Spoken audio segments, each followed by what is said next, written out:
Hello guys, pumunta tayo sa palengke kanina. Interview tayo, sorry. Kung sino bang best nila, Team Duterte o Team Marcos. Kaya ito guys, panoorin niyo kung ano ba. Survey lang to ha. Pwede kayo videohan. Ano, Team Duterte o Team Marcos?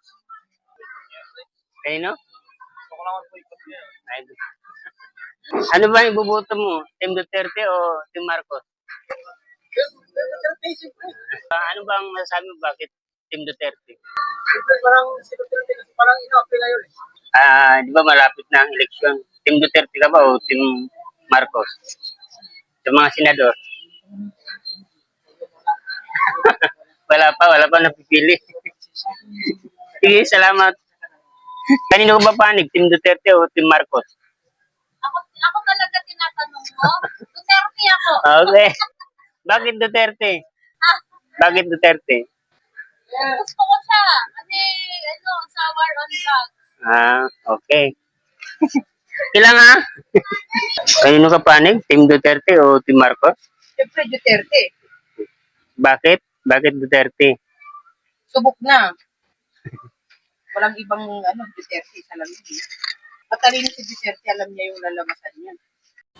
Hello guys, yun nga ang interview ko kanina na mayroon akong 5 interview na mga nagtitinda sa palengke. At yun nga, sa 5 na yun, mayroong 3 na talagang ang suporta nila doon kay Duterte team. At wala pong nakuha si BBM na boto doon sa team ni Marcos. At ang dalawa naman ay talagang hindi pa sila nakapag-desisyon. Kaya yun guys, abangan ninyo mga interview ko sa ilan dahil mag-i-interview tayo sa kalye sa sunod na mga gawin kong video.